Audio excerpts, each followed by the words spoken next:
Chers auditeurs, Shalom Uvracha. Secours les Nishma de mon beau-frère, Reb Tzvi ben Pinchas, Zichrono Livracha. Ce mardi, donc dès lundi soir, on sera le 5 Menachem Av, jour anniversaire de la Iloula, de l'Ari Akadosh, l'Ari Achai. Et ce Shabbat sera le Shabbat Parashat Devarim, Shabbat Chazon, et aussi le 9 Menachem Av, Tisha B'Av. Le jeûne sera reporté nitré au lendemain, dimanche, en espérant qu'il soit définitivement annulé. L'Ari Akadosh, Rabbi Yitzhak Luria Ashkenazi, qui a quitté ce monde en 1572, à l'âge de 38 ans, est le grand maître de la Kabbalah, qui après avoir retrouvé le Zohar Akadosh de Rabbi Shimon Bar Yochai, a créé l'école de Kabbalah qui porte son nom dans la sainte ville de Tzfat, Safed. Ses enseignements, exclusivement oraux, ont été mis par écrit par son plus célèbre disciple, le Rav Chaim Vital, et sont résumés dans les Sfarim Etz HaChaim, Pri Etz HaChaim et d'autres ouvrages. Ils ont largement contribué à la compréhension profonde et la diffusion des secrets de la Torah, de la Kabbalah, et 2 siècles plus tard, inspiré l'enseignement de la Chassidoute, les profondeurs de la Torah, Pnimiut HaTorah, du Baal Shem Tov, et en particulier la Chassidoute Chabad, accélérant le dévoilement du Mashiach. Ce Shabbat, on commencera le 5e et dernier Sefer de la Torah, le Sefer Devarim. On ira à la Parashat Devarim, qui est toujours lue avant Tisha B'Av, ou le jour de Tisha B'Av, si tombe Shabbat, comme cette année. Cette paracha a 105 versets. Kuf He Psukim, et son siman est Malkiya. C'est au fils de Malkiya que le prophète Jérémie annonce que le roi Yechiskiaou devrait capituler et se rendre à Nebuchadnezzar, à Nabucodonosor. D'autre part, dans les Chroniques 1, d'Ivrei Ayamim Aleph, le roi David choisit Asaph, descendant de Malkiya, comme chantre dans le tabernacle, dans le Mishkan.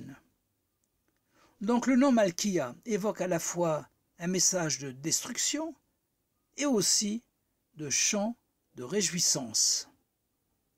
Dans le même ordre d'idée, le Midrash Echa Rabbah nous rapporte que lors de la destruction du Beth Amikdash, du temple, les 2 chérubins, les 2 krouvim, situés au-dessus de l'arche de l'alliance de l'Aaron HaKodesh, au lieu de se tourner le dos, comme c'était le cas lorsqu'Hachem était mécontent des bénis Israël, paradoxalement, ces 2 chérubins étaient face à face, avec leurs ailes déployées l'un vers l'autre, traduisant un grand amour de Hachem pour son peuple, comme rapporté dans Yoma 54b. L'enseignement est que Hachem ne nous a ni abandonnés, ni même oubliés après la destruction du Beth Amikdash. Les épreuves n'ayant pour but que de dévoiler en nous des niveaux spirituels plus élevés et obtenir des brachot, des bénédictions encore plus grandes lors de la rédemption qui suivra. Chaque jour, on doit attendre la venue du Mashiach. C'est le 12e des 13 articles de foi du Rambam de Maïmonide, Ikar Yud Beit, et en particulier à notre époque, où nous voyons tous les signes de sa venue imminente. Hine Mashiach ba. Ceci est accentué les jours du mois de Menachem Av, comme l'affirme le Midrash et Yalkut Shimoni Be'Yirmiyahu. Les 2 temples ont été détruits le 9 Menachem Av, et c'est dans ce mois que Hachem reconstruira le 3e temple.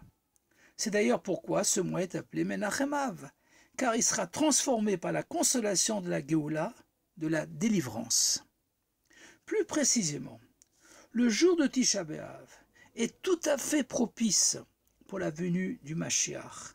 Le Talmud de Jérusalem, Brachot, chapitre 2, halakha 4, précise que Tisha B'Av est aussi le jour de la naissance, c'est-à-dire du dévoilement du Mashiach, et que son nom est Menachem, le consolateur. Comme ce dévoilement a lieu essentiellement dans l'après-midi de Tisha B'Av, On ajoute, lorsque Tisha B'Av ne tombe pas Shabbat, dans la Mida, à Mincha, la prière Nachem, dans la Bracha, Boni Yerushalayim. C'est aussi la raison pourquoi à la sortie du jeûne de Tisha B'Av, on bénit la lune, Kiddush Levana, en réclamant David notre roi Mashiach, au Bikshu David Malkam. Cette année, Tisha B'Av tombe un Shabbat.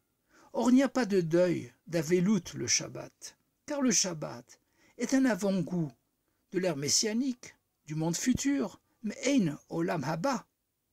Donc, le jeûne et ses lois, et tous les aspects non réjouissants sont annulés. Comme d'ailleurs pour tous les Shabbatot des 3 semaines, Ben Hametzarim. En fait, cette année, les qualités profondes de Tisha B'Av se dévoilent, comme ce sera le cas lors de la Géoula, où Tisha B'Av deviendra une grande fête, un grand Yom Tov. C'est pourquoi, ce Shabbat Tisha B'Av, on a la mitzvah de se réjouir en mangeant de la viande, en buvant du vin.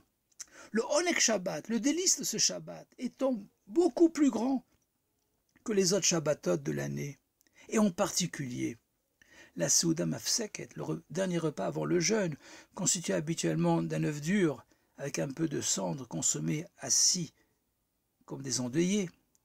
Et ce repas sera remplacé par une grande Souda Shléchite, assis autour de la table de Shabbat, avec nos vêtements de Shabbat, jusqu'au coucher du soleil, la Shkia, si Mashiach ne se dévoile pas avant. Car cette Souda Shlichit, ce 3e repas, est lié à la Géoula finale, au 3e temple. De plus, ce Shabbat s'appelle Shabbat Chazon, comme l'explique le Rav Hillel Meparitch, au nom du Tzaddik, Rabbi Levi Yitzchak Miberditchov.